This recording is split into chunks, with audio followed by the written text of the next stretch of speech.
through having this podcast, I've interviewed some incredibly successful people, founders, TEDx speakers, people who've been on Forbes, people who have music that has reached like hundreds of thousands of streams. And imposter syndrome is something that they all have. Hi everyone, welcome to the Empower Sounds podcast. Even the most successful people have haters. That includes your inner hater. I've been doing this thing where I'm saying that I'm self-deprecation sober. I'm learning to accept my imposter syndrome and to give it a seat at the table, but not let it kind of dictate the conversation in my mind. Hi everyone, welcome to the Empower Sounds podcast. My name is Mahika and today we're going to talk about imposter syndrome. Why are we talking about imposter syndrome? It's something that I have seen so much recently on podcasts and in content around people who are interviewing successful women and asking them about imposter syndrome. And through having this podcast, I've interviewed some incredibly successful people, founders, TEDx speakers, people who've been on Forbes, people who have music that has reached like hundreds of thousands of streams. And imposter syndrome is something that they all have. And speaking to my friends, I've realized that it's something that we all share and it's something that we all struggle with. And reflecting on my own life, I think one of the hardest parts of my job, because for context, I run my own media agency and company, is not the accounting or the production or hiring a team. And those things are all really difficult, but it's the imposter syndrome. It's riding the daily waves of, am I good enough? Am I meant to be here? Am I going to make it? Is this going to be okay? Why do I think that I could do this? Constantly. And it hits me like a tidal wave. And I have been running my own companies for the last 6 months. And I have learned a lot through that process. And also in terms of imposter syndrome, how to deal with it. Because I think it comes up for me daily. And I now have some really cool strategies put in place that I use to help get rid of it. And I want to talk about it because I think that it's something that you will probably feel. If you're watching this, you've clicked on this because you think that imposter syndrome is affecting your life in some way. And I don't want that to be the case. I want you to be able to go and live the best version of your life in the most confident way. And there's a few of us who are very, very, very lucky to be able to do that. And like enjoying the ride without imposter syndrome is so nice. And again, I'm not saying that you're going to completely get rid of this, but for me, I feel like these strategies that I'm going to talk about today have really, really helped to reduce it. If it comes up, I kind of get rid of it really quickly. And so I'm not as scared of it anymore.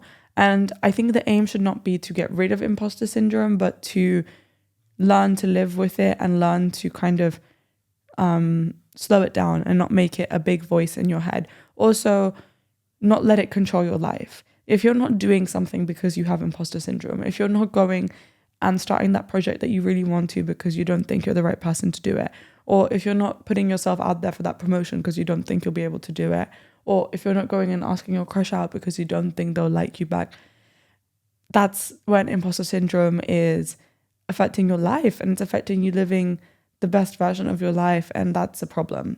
And so today we're going to talk about how we can address that problem and how I've addressed that problem. And I really, really, really hope this helps. If you find any of these strategies useful, please comment down below, message me on the podcast Instagram at Empower Sounds, and let's get started. Okay, so imposter syndrome gets a bad rep.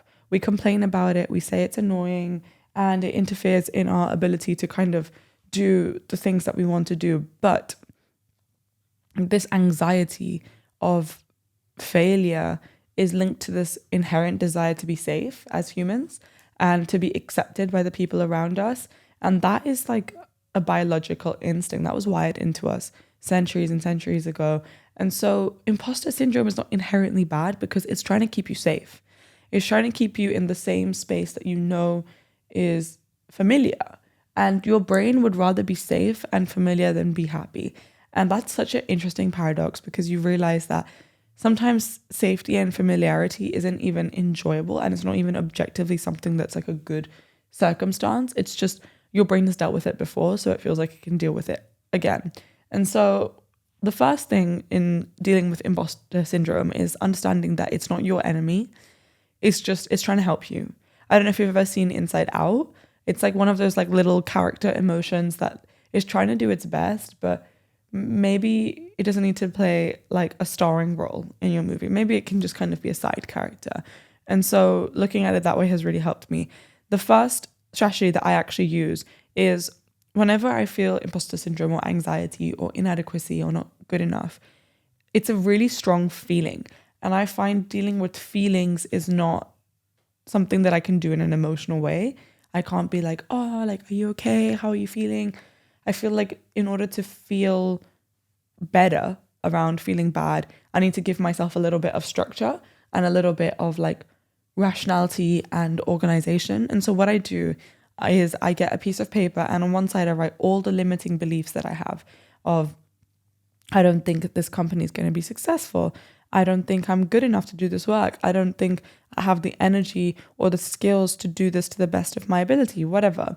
And then on the other side, I write a reframe, and I write like the opposite of the statement. And in the past, I would literally just write like, for example, if I wrote, I feel ugly, I'd write, I feel pretty. But now what I find more useful is I use my like essay debating lawyer brain. I want you to go and become the most Harvey Specter version of yourself and tell yourself on the other side of the paper why everything you said on this side was wrong, like rationally wrong. And I'm sure if you find reasons, you will pick them apart. Like you will find a way to pick apart your argument to say, this is irrational, this makes no sense, this has no logic. And then when you see those beliefs that you hold that have this really strong emotional current, and you realize that they're kind of irrational, then it loses its power. First of all, writing it down on the page, when it's not in you anymore, it's not like swimming around in your head, it loses the power. And then you break it down and you rationalize it, and then it loses the power even more. And so I found that really, really, really useful. The second thing that I do as well is I think confidence comes from evidence. And so keeping a collection of the things that you've done well is so, so, so important, because there will be moments that you feel imposter syndrome and that you feel unconfident in your abilities. And so going and creating a place that you can see evidence that you are capable, that you are loved, that you are confident, that you are successful is so important. And you can do that however you want. For me, the best way of doing that has been getting the camera roll in my phone and putting an album in. And every time something makes me really happy, or I'm really proud of myself, or someone says something really lovely to me, I take a screenshot or a picture and I put it in the album. And whenever I have a bad day, I can look through the album, and it's kind of like my trophy cabinet of wins. I have a friend who says that, and I really, really, really like that saying.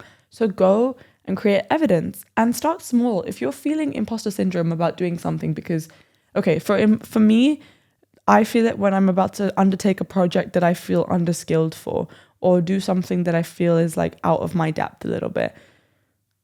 It's in your power to go and learn about it.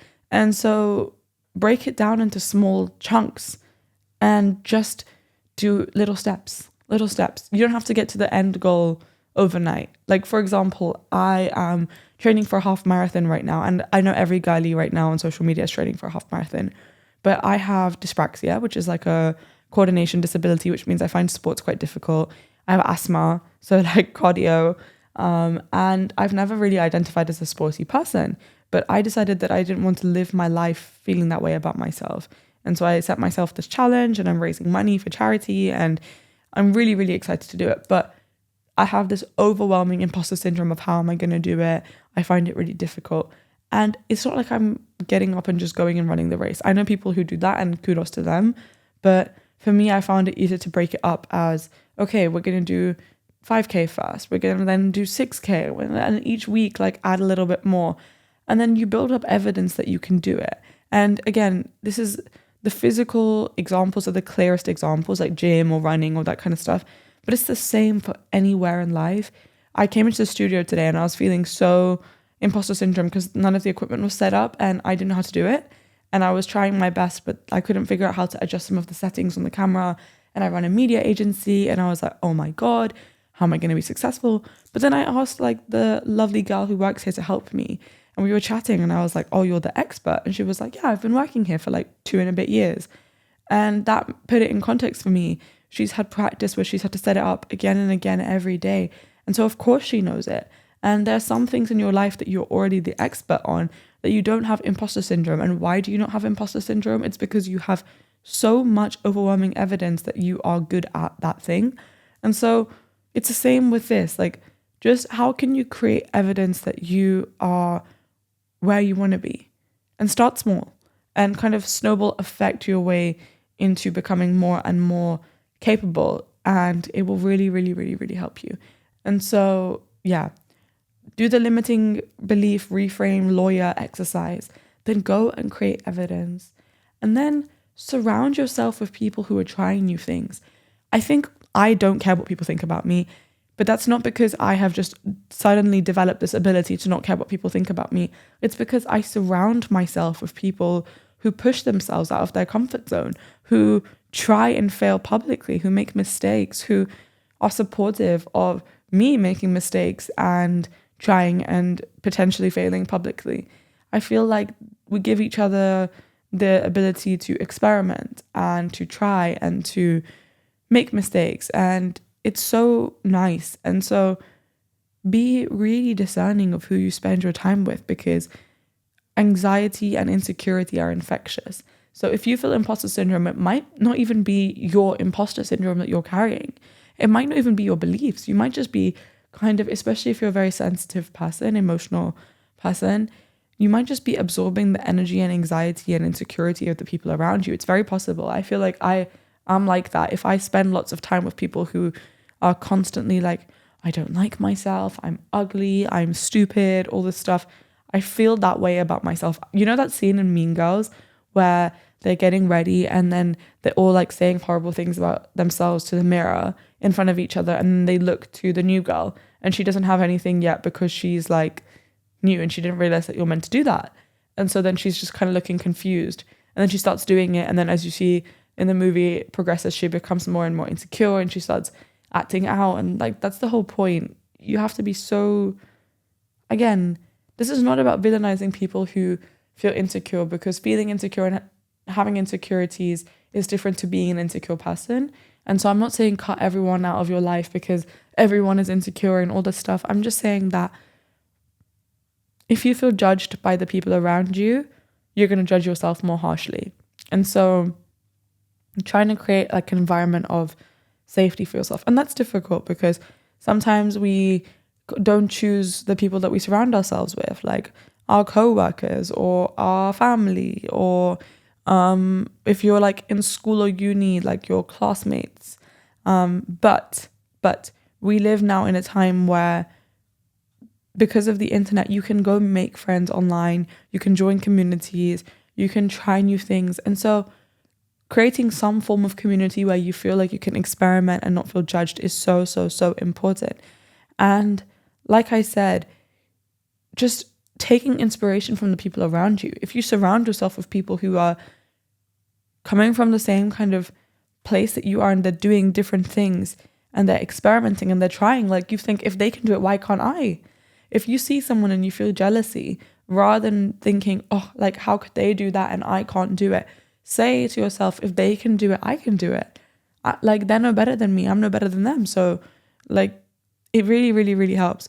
And you realize the more that you do things, some of the most successful people you will meet, like I said at the start, I have interviewed some really objectively incredibly successful people who have been doing their career for like decades, or have created these amazing companies or amazing art or incredible communities, and they still feel imposter syndrome. So if they feel imposter syndrome, why are you feeling bad that you do? Why are you feeling bad that you do? And take it as a sign of success. It's like that whole saying where people talk about even the most successful people have haters. That includes your inner hater, right? Like, when you want to create something good, it's normal that you will have some sense of internal critique so that you can get better and better and better. I have that with this podcast. I want it to be as good as it can be for you guys. And so constantly I'm going through and I'm like, oh, that file didn't look good. That didn't sound right. This lighting wasn't good. I could have said this better. I could have asked this question better. But there's a point to which that's useful. And then after a certain point, it's destructive. And so, yeah, like, question yourself. And you realize that when you do this exercise that I mentioned with the reframing your limiting beliefs and rewriting them, so much of the nonsense that you tell yourself in your brain is something that's on loop. Our brains just carry the same script and they keep repeating it. And until you go and edit the program, it's not going to change. I listened to this podcast and she was saying it's like when you've written a document and you have a typo and you keep printing the same page out again and again and again. And you're like, oh my God, why is the typo showing up again and again and again? It's because you need to go back and you need to change the script.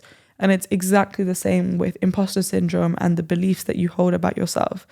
And so I think the best way to start is to identify what you're exactly feeling and then go rewrite it. Surround yourself with people who are non-judgmental and create evidence that you can do it.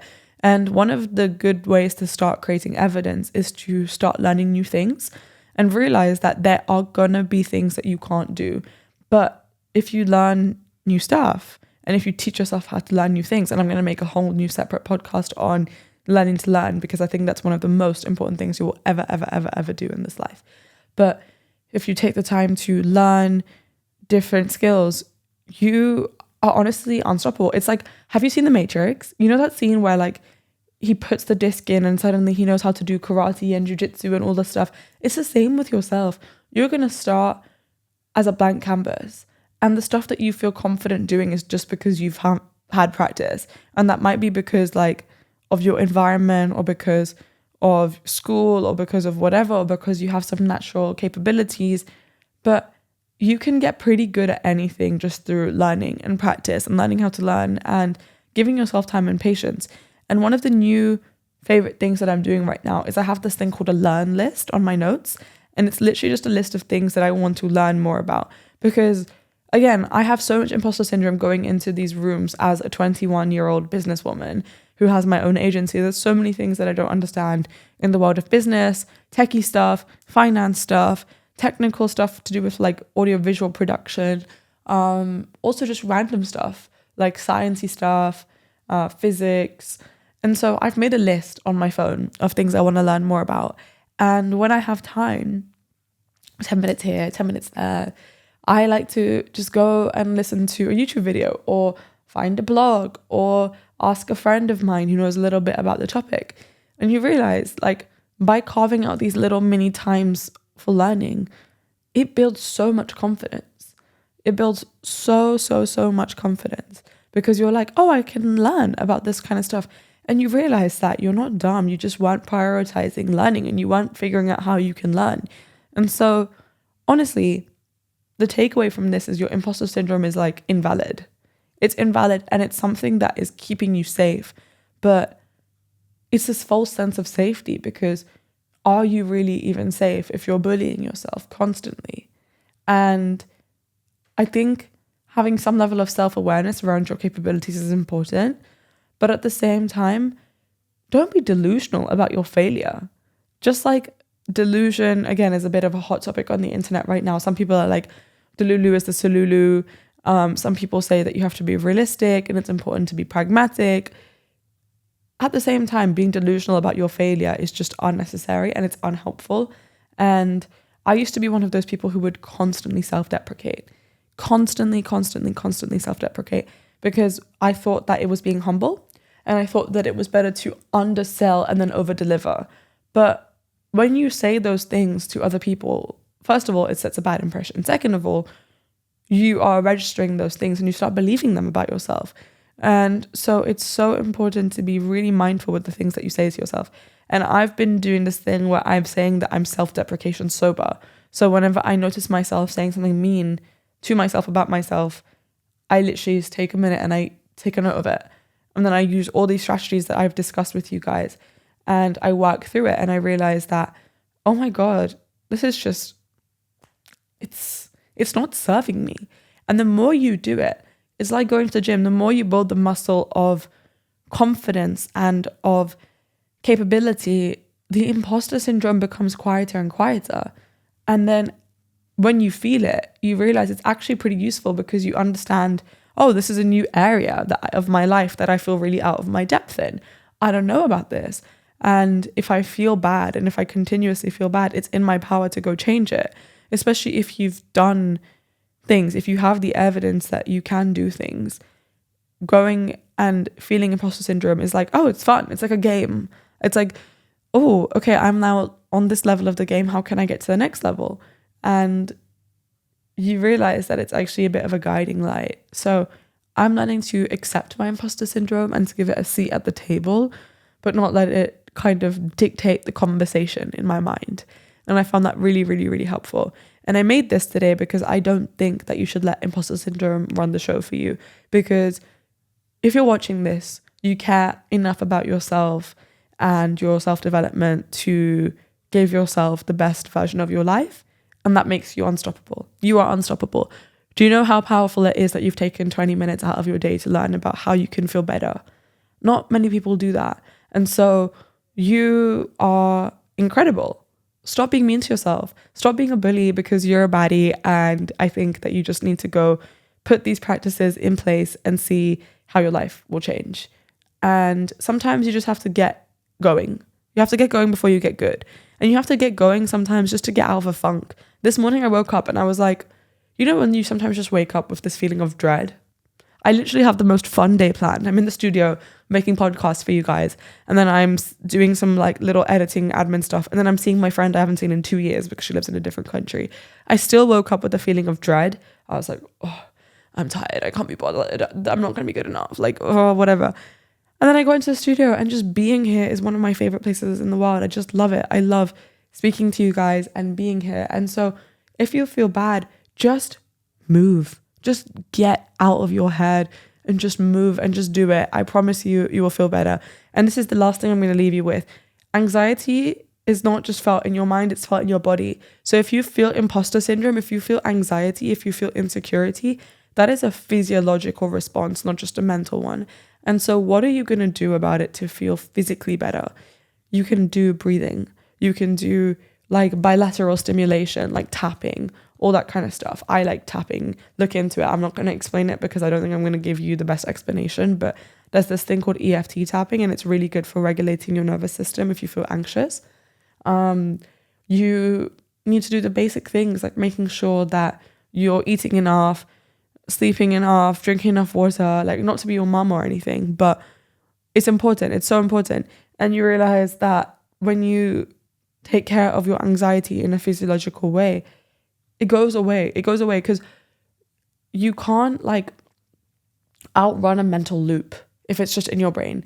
And so getting the anxiety out of your body is so, so, so important. Like if you don't want to be super sporty, if you don't want to go on a run, if you don't want to go to the gym, literally just go on a little walk without your headphones in silence and just let the soundtrack play as if it was like a record player and just let it run out. Let it run out of thoughts. And it gets to a point where you just start blabbing on for so long that your brain just gets tired and gives up. You realize, okay, this is a bit irrelevant. It's not helpful. It's not useful. And I find something else that's really, really, really, really helpful for me is I've started doing morning pages. So like I said, I don't know why, but a lot of mornings I wake up with this sense of dread. I wake up with this sense of anxiety. And I used to find it really difficult to get out of bed in the morning. I'd wake up and I'd literally bed rot for like 2 hours and I'd just press snooze again and again and again because I had this constant and chronic anxiety of like, how am I going to do stuff? How am I going to get out of bed? How am I going to make everything work? And so what I started to do, I've heard this thing called morning pages where I literally write down like 3 little pages of A5 of whatever I'm feeling, whatever I'm thinking. And I've actually found it really useful because sometimes I wake up just feeling bad and I write down, I'm feeling bad. I had this dream. I feel dread about this. And then as soon as I write it down, again, my rational lawyer brain kicks in and I'm like, okay, this is irrelevant. I'm going to be okay. This is going to be fine. And then once that like adult capable brain wakes up, I feel so much better. I feel so much better. And this morning I woke up and I wrote, I had a bad dream. I didn't sleep well. I feel really bad. I'm dreading today. And then I wrote all that down and I was like, this is ridiculous. We have such a fun day planned. And by the end of my 3 pages, I was like, yeah, I'm ready to go. And I put my music on and I got ready and I'm here in the studio and I'm recording this for you guys. And I'm sitting here on the sofa and I'm telling you, I love my life. I love the life that I've created for myself. I love my career and I like myself.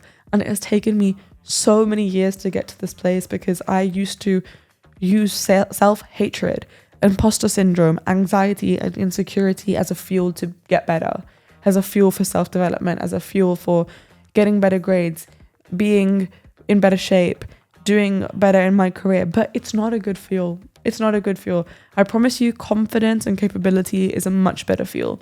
And so I hope this helps. I hope this resonates. And I hope that you find these strategies useful. Comment down below what you think and what you've used and what you want to take from this. And if you have any other ways of dealing with imposter syndrome, I'd love to learn from you as well. Please, please, please comment down below. Let me know what you think. Let me know what you want to hear. We're going to be back next week with an interview. I want to know what kind of experts you want to hear from as well. Again, this community I have created for us to learn, for us to laugh, for us to enjoy, and for us to level up together. So whatever you want, you let me know and I will make it. I hope you have an amazing day. I hope you don't let imposter syndrome run the show. And I hope that good things are coming for you. Thank you for taking the time to listen to this and feel better about yourself. It means a lot to me, and I'm sure it will mean a lot to the future version of you. So have an amazing day. Thank you.